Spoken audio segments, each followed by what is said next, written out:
Olá, investidores! Tudo tranquilo com vocês? Eu sou o Adriano, sejam bem-vindos ao meu canal. Nesse vídeo a gente vai estar fazendo a atualização da nossa análise do Bitcoin. E cara, como eu sempre peço para vocês que acompanham o conteúdo aqui do canal, se lá no final do vídeo você tiver gostado da análise, não esquece de mandar aquele like para você fortalecer o canal. Com isso você mostra para o YouTube que o conteúdo do vídeo é legal e que mais pessoas vão gostar. E se por acaso você for novo, eu convido você a se inscrever e ativar o sininho de notificações para que você possa continuar acompanhando a atualização do nosso conteúdo, que é sempre focado aqui no mercado cripto, certo? Pessoal, o Bitcoin nesse momento sendo cotado a 22.711 dólares, né? O Bitcoin que hoje está obtendo aqui uma valorização de 6,80% no momento em que eu gravo esse vídeo. Bitcoin que deu uma disparada aqui junto com todos os mercados aí já no final dessa tarde, né?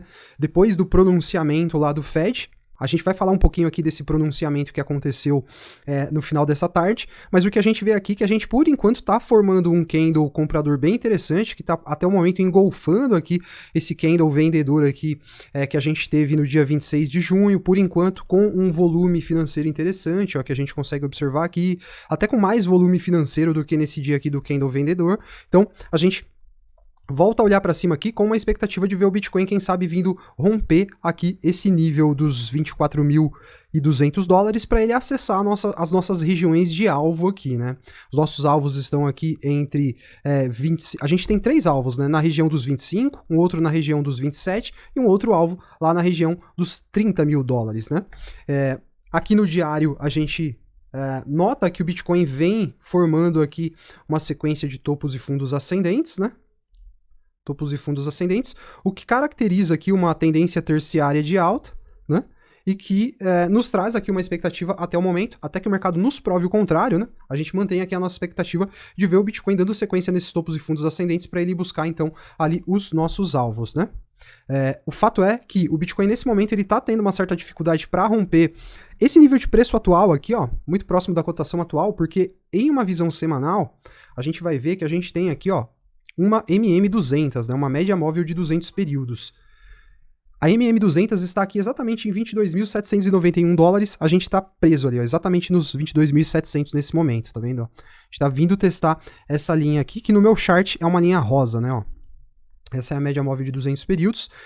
Em um eventual cenário de rompimento para cima dessa região, eu acredito que é bem provável que o Bitcoin venha buscar os nossos alvos aqui, pelo menos até os 27 mil dólares, né? Com uma possibilidade também dele se projetar para cima para vir buscar aqui o nosso alvo lá dos 30 mil, que coincide também com a média móvel de 20 períodos do semanal, que está ali em 31.182 dólares, né? A gente vê que o Bitcoin, todos os outros ativos, quando eles se afastam da média de 20, eles tendem sempre, depois de um tempo, voltar e retornar para retestar ela novamente. Então já faz tempo que a gente se afastou da média móvel de 20 períodos, a gente vê aqui uma distância bem ampla, né? Então enxergamos aqui a possibilidade do Bitcoin se projetar para cima para vir buscar a MM20.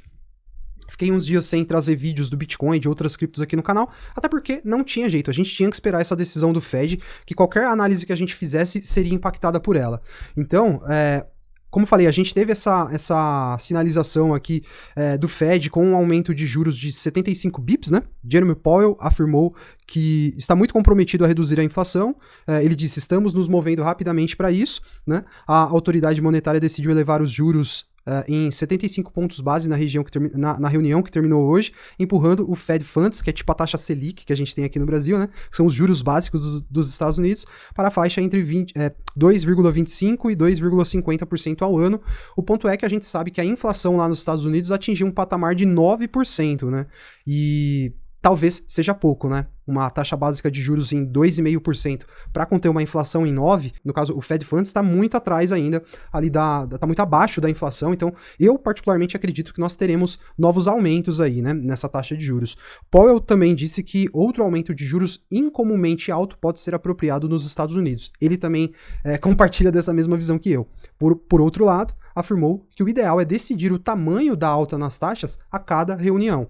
E só lembrando que o mercado acabou reagindo bem a a divulgação, né, desse aumento de juros, porque ele veio em linha com aquilo que é o esperado. Quando a gente tem uma elevação de taxa acima do que aquilo que o mercado está precificando, a gente acaba vendo o mercado reagindo mal. Não foi o caso. O mercado estava esperando 75 bips, eles aumentaram 75 bips e então a gente teve esse pump aí nessa tarde, né? É importante a gente ficar ligado no mercado americano, porque eu sempre trago para vocês aqui esse chart que mostra pra gente aqui a correlação do Bitcoin com o mercado tradicional, o Bitcoin com o S&P, né? E nesse momento a gente vê que aqui ó, a gente tá caindo, né? A correlação tá caindo nos últimos dias aí, a gente tava mantendo ali uma média nas últimas semanas ali algo em torno de 85, 90 pontos, a gente chegou a atingir, a gente tá aqui em 43 pontos nesse momento, sendo o que para mim é o ideal é essa margem aqui estar zerada, né? O ideal pra gente é até ter uma correlação negativa, né? Ó, assim como a gente teve nesse período aqui, ó, tá vendo? Menos 0,54. Quanto mais a gente se aproximar de zero ou até se projetar para baixo de zero, melhor vai ser para o Bitcoin ter autonomia para que ele possa realizar os seus movimentos sem tanta ligação aí com o mercado tradicional, né? Mas ainda que a gente tenha essa ligação com o S&P, a gente vê aqui um contexto positivo onde o Bitcoin pode se projetar para cima. Não vou trazer para vocês aqui no canal projeções acima dos 30 mil nesse momento. Sei que tem muito canal que faz isso, mas enfim, procuro trazer aqui, compartilhar com vocês o meu melhor entendimento e eu acho que as expectativas elas têm que ir se ajustando conforme os dias vão passando e acho que nesse momento projetar qualquer coisa acima dos 30 mil é, tipo, pagar de fanático mesmo, né? Então, é importante a gente manter aí essa expectativa ajustada a um momento, né? E eu acho que uma alta até os 30 mil dólares pode representar aqui um contexto muito positivo para o Bitcoin, né? Muito, muito positivo mesmo, porque depois, quem sabe, um eventual cenário que o Bitcoin possa voltar a cair, a gente vai ter essa região aqui dos 20 mil dólares como uma região de suporte que foi reforçada. Ela foi sustentada durante o período e em um eventual reteste agora, essa região, ela com certeza vai ser ali uma região de suporte ainda mais fortalecido. Aqui nos indicadores técnicos, aqui voltando para a análise técnica do BTC, ó, a gente vê que pelo Awesome Oscillator a gente tem a segunda barrinha verdinha surgindo aqui no semanal, né? Indicando pra gente essa possibilidade do Bitcoin corrigir para cima, né? Se projetar para cima. Aqui pelo índice de força relativa, a gente vê que o indicador cruzou de baixo para cima aqui os 20 pontos, né?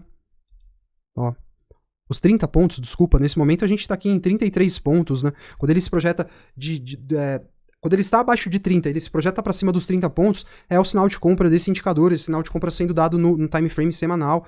A gente tem que levar muito isso em consideração. Um outro ponto também, ó, a gente vê que a gente está para ter um sinal de compra sendo dado aqui no estocástico também, tá vendo? Ó, quando essa linha branca cruzar para cima os 20 pontos, estocástico sim, é 20 pontos, quando ele cruza para cima com essa linha branca aqui, a gente tem o sinal de compra desse indicador e tem um setupzinho que eu acompanho, que é o gráfico Heiken Ashi com o estocástico. A gente vê que quando os candles do Heiken Ashi começam a ficar verdes e a gente tem um cruzamento de baixo para cima aqui do estocástico, a gente vê que o mercado tende a se projetar para cima.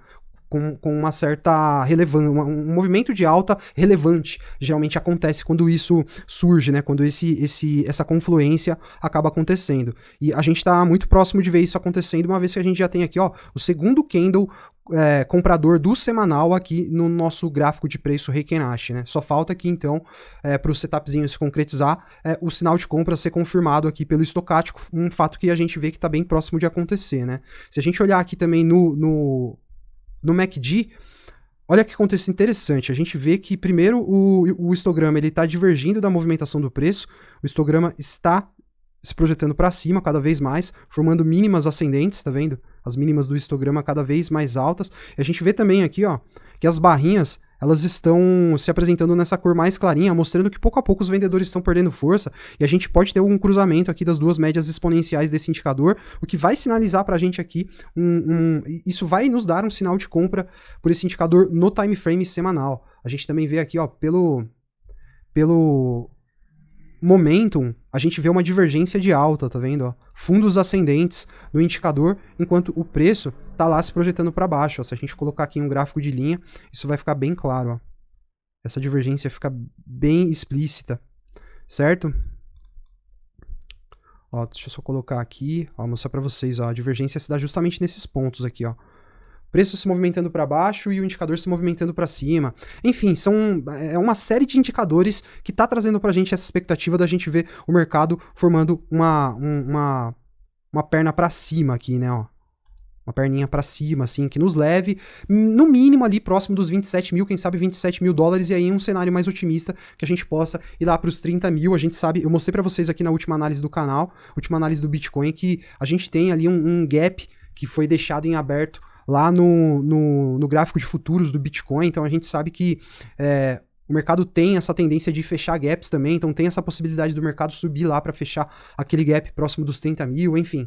Uma série de fatores aqui que trazem então essa expectativa da gente ver o preço se recuperando um pouco aí nos próximos dias. Em relação à agenda econômica, sempre tem que ficar ligado, enquanto a gente estiver correlacionado assim com o mercado tradicional, a gente tem que ficar ligado na agenda do S&P, na agenda que movimenta a economia nos Estados Unidos, e amanhã a gente tem a divulgação do PIB americano, a gente pode ter a confirmação, né, caso a gente tenha uma margem de crescimento abaixo do 0%, né? Uma margem negativa de crescimento, ou seja, sem crescimento, a economia deles retraindo, o PIB retraindo, a gente pode ter aí a confirmação de uma recessão técnica, né? Com o segundo trimestre seguido com PIB negativo. No terceiro trimestre, a gente entra, de fato, em recessão oficial.